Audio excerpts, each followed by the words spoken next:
こんにちは。シェア畑埼玉与野でアドバイザーをやっている斉藤です。今日は春菊の冬場のお世話作業と栽培が終わった春菊の活用方法についてご紹介いたします。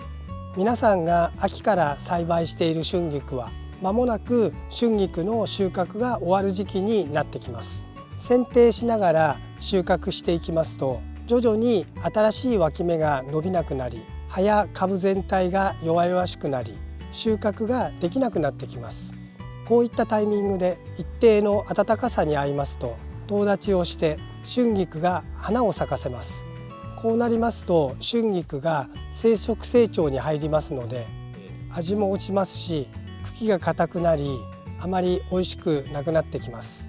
今回は長く春菊を楽しんでいただく方法と、これから花が咲いた春菊の活用方法についてご紹介していきます。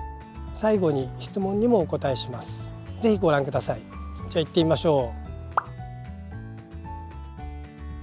う。それではまず畑の中にある春菊を見ていきましょう。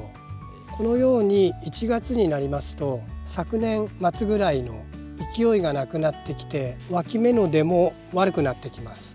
徐々にハサミで切った部分などはこのように枯れ始めてきています。しかしまだ引き続き収穫はできますので、どんどん新しく出てきた脇芽は収穫を続けてください。植えるのが遅かった春菊に関しても、寒さのため少し成長は遅くなってきています。こちらも取り遅れないように継続して収穫をしてあげてください。では実際に収穫作業をしていきましょう。冬場生育が遅くなってきても、収穫を定期的に行わないと脇芽が出てきませんし、早くとう立ちしやすくなりますので、剪定してどんどん収穫していきましょう。では実際に取ってみましょう。ここに出てきているのが脇芽、新しい脇芽です。では切ってみます。11月12月頃までは10センチから15センチぐらいにすぐに伸びてきましたが、1月になると徐々に伸び方が遅くなってきます。このようなサイズでも定期的に収穫してあげてください。秋に植えた春菊というのはだいたい2月には収穫が終わってきます。残り最後の収穫に近いので、どんどん収穫していきましょう。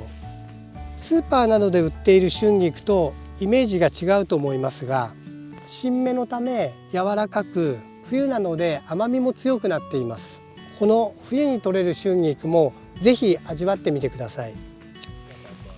このように短時間でたくさん収穫できます。茎の部分は短いのですが、細い茎や葉の柔らかさが味わうことができます。ぜひ食べてみてください。このように今の春菊は食べやすいサイズなので、鍋だけではなくおひたしなどにして楽しむこともできます。ぜひいろいろ活用してみてください。それではこれから管理する方法と発生していくことについてお話しします。2月ぐらいになりますと、春菊には花が咲いてきます。この花はまさに菊と一緒で、非常に綺麗な花が咲きます。この花を枯らせて種を取って、その種を翌年使うこともできます。非常にたくさん種ができるので、ぜひ試しにやってみてください。そのためとう立ちしたり硬くなって食べれなくなった春菊は抜かずに、スペースがあればそのまま春菊を置いて育ててみてください。特にこれといった管理は必要ありません。そのまま放置しておいても問題ないのでやってみてください。続いて春菊のお世話の方法についてご紹介いたします。長く栽培するためには、先ほどの剪定のお話をしましたが、冬の間にはもう1点ポイントがあります。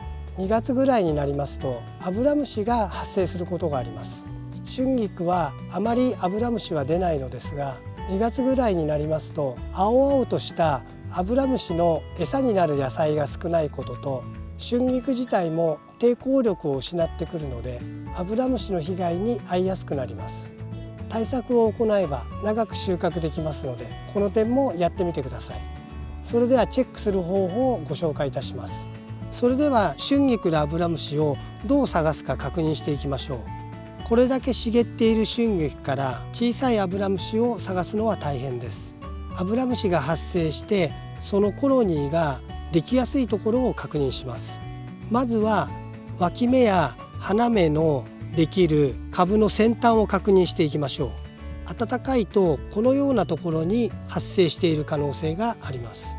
もし見つけたらハケなどで払い落としてください。食べる前にぬるいお湯につければアブラムシを除去することができます。そちらもやってみてください。もう一つアブラムシがコロニーを作りやすい場所はこのような株元です。株元は通気性も悪く風が当たらず黒マルチの近くでとても温度が高くなりやすく暖かいので、こういったところにアブラムシが潜んでいることがあります。株元でしたら油石鹸水などを使っても構いません。成長した茎の部分などは食べることはないと思いますので石鹸水を使ってみてください。下の方もこのようにカットして収穫がてら通気性を良くしてあげましょう。少しでも発生しにくくするように剪定してみてください。ということで2月ぐらいになりましたら徐々に春菊の収穫が終わっていきますので、もし春まで栽培を続けたいという方は春巻きで今のうちから徐々に春菊を育てていきます。大型のホームセンターでしたら春菊の苗がポットで手に入るかもしれません。もしくは保温ビニールなどで防寒すれば生育はゆっくりですが新たに種から春菊を育てることができます。実際に種まきをしていきましょう。巻き方は他の野菜と同じです。ではこの穴に巻いていきましょう。一つの穴に4点巻きをします。春菊の種は小さいのでよく見て慎重に巻いてください。深さは深すぎないように1センチは深すぎるので小指の先ぐらい5ミリぐらいまでの深さにすると順調に発芽すると思います。深すぎるとなかなか芽が出てきません。巻いた後周りの土で覆土をします。